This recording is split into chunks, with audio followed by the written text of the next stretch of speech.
So we're going to have a little fun now using the Inktense blocks and Inktense pencils. One of the great qualities of Inktense is that you can draw on fabrics with it. Silk, cotton, anything that's quite absorbent and not synthetic. We're going to take a simple canvas bag today. So in preparation for this, I've got a piece of scrap card in the bag, and I've also put a few sheets of sketch pad paper over the top of the cardboard just to give us a nicer smooth surface and to reduce any of the texture of the cardboard itself. So we'll slide that in the bag and then we're ready to go. So we're going to start off by using a teal green Inktense block, and I'm just going to use this to draw directly onto the canvas, just dry with no water involved at all. So I'm going to use the edge here just to put in a big circle. So I'm just going to draw quite a large circle here. Obviously it doesn't have to be an accurate circle. This is just freehand and it's just going to be an abstract shape anyway. Okay, this is just our basic outlines. I'm actually going to take that in and do another couple of circles inside that as well. Just whilst the bag's still dry, it just means it's nice and easy just to sketch that on. I'll take one more here, I think.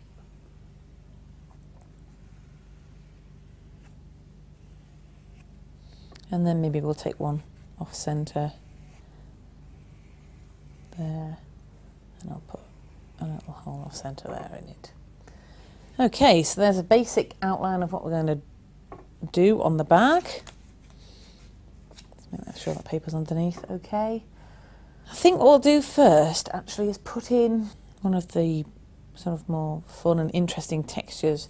I'm going to pop that one down and pick up deep indigo, and I'm going to put in pretty strongly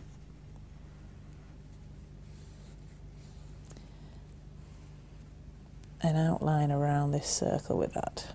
Give us a nice deep tone of colour there. As soon as we put the water on here, you'll see how these colours really burst to life. But for now, I'm just going to work dry. I'm going to take the slightly lighter blue and just work that in just inside the dark there.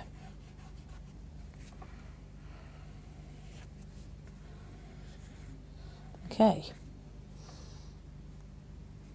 I'm also going to add that to that circle there, because this is where it's going to be pretty dark later on, just so we know where the edge is going to be. I'm going to take some water on a brush and I'm going to work into these lines, start bringing the colour across into this whole area. I'm putting plenty of water on. And make sure this whole area is really, really wet. You can see as I'm putting the water on how the colour is really starting to leap from the fabric itself. How the colours of Inktense really come alive when you add the water.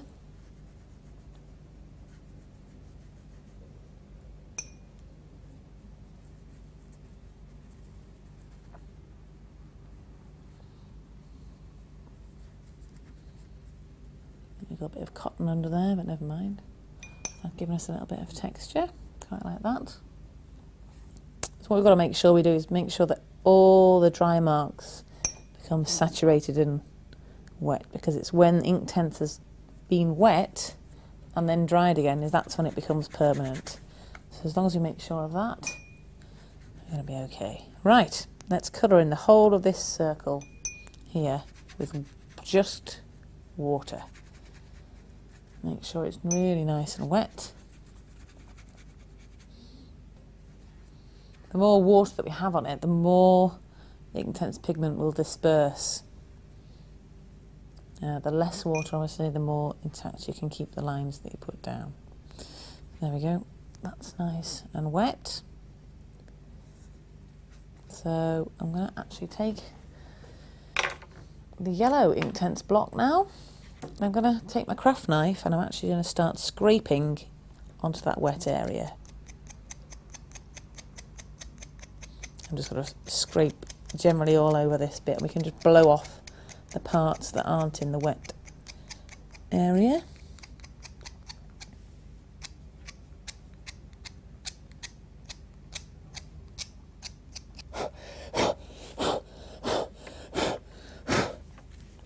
See, as they hit the wet, they start dispersing, but we're just going to give them a little helping hand by dabbing a wet paintbrush over the top of some of them.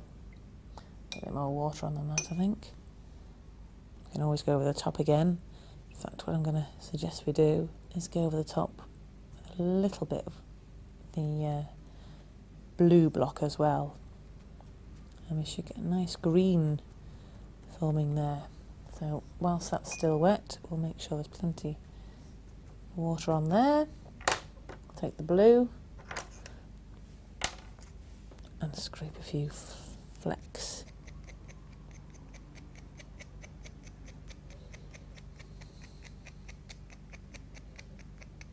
Okay.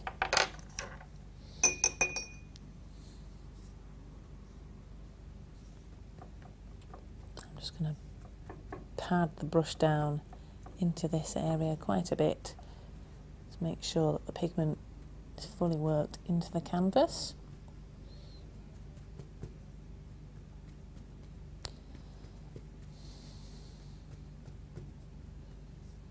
It's nice to see the colours there blending, so we've got a lovely beautiful green here now.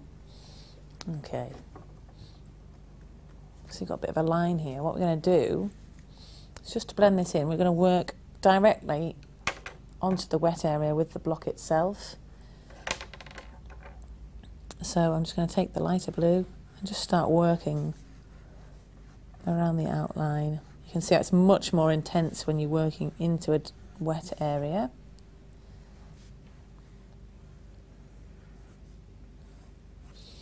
And I think I might just take the yellow there as well, just so that really gets a good blend in. Right. Whilst that's still all wet, I'll just do a final little blend around that bit there.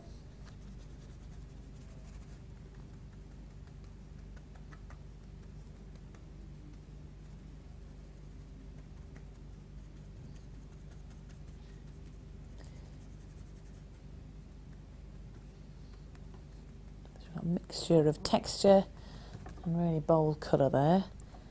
I think what we might just do is just scribble a little bit more yellow over the top of that beautiful green colour. And then I would say that's that bit nicely started off. You can add more if you want to. Okay, I think what we'll do now is just start working into the outer circles. So again, we're going to take the really dark, deep indigo, and I'm going to start working over the top of these two outer circles. We'll do one circle at a time. We'll fill it in and then move on to the outer circle. That's a pretty heavy layer there. We're going to wet all this. See how the pigment immediately starts pulling into where the water is.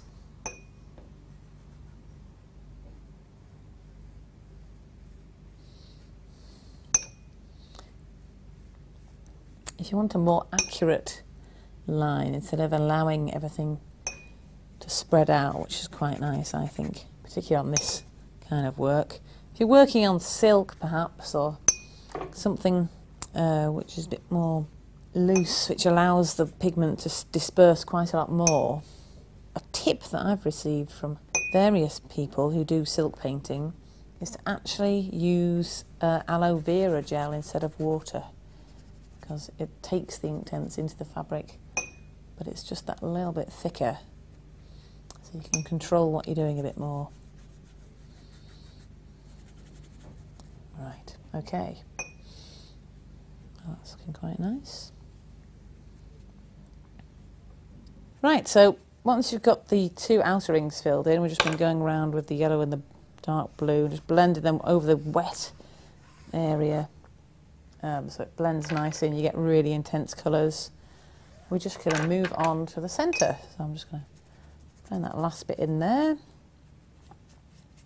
Let's go for this centre area. I think for this one actually, put a slight base layer down in the yellow, just to give us a nice kind of glow as we put the water on. And then we're going to go over the top with a blue around the edges so it all blends in nicely. And then I'm going to pick a pencil up, start adding some detail, I think. In fact, whilst we're about it, let's just take that yellow right across.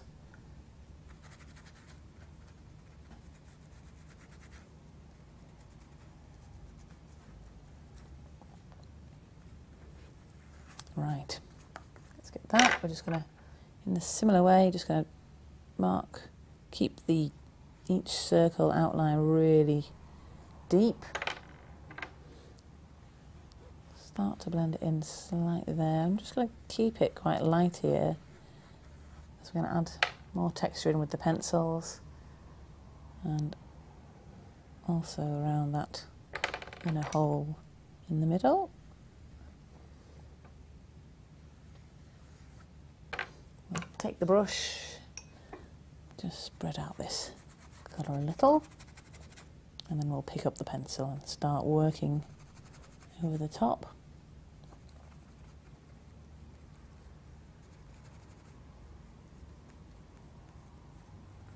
Right, so what have we got then? We've got a sea blue pencil. I'm just going to start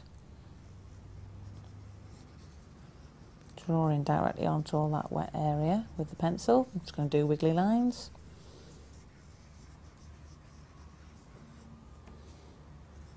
Nice contrast there between the seeping colours underneath and pretty strong lines of the blue. I've also got an apple green pencil which I'm going to work in on top of the blue.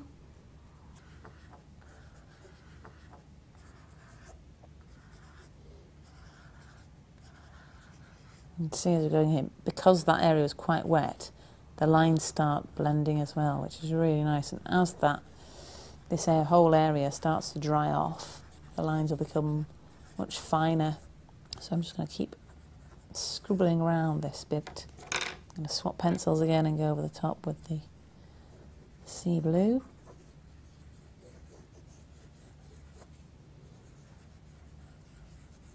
Just totally random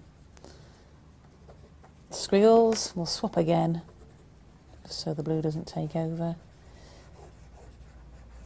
and go back over the top with the green. And I think that's looking pretty cool. A couple more final little squiggles. Okay, I'm just going to put a few lines across the outer circle.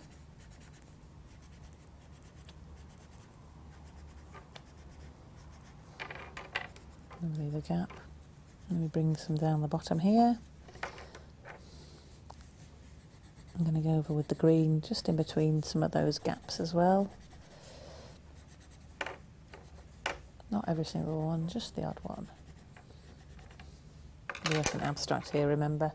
I'm just going to dab over the top of those lines with water, just to make sure that everything's getting properly wet and washed out so that it becomes a permanent mark. Working a little bit there as well. Okay, and then just a final touch. I think maybe we'll just add a little bit of pencil mark around the outside of this.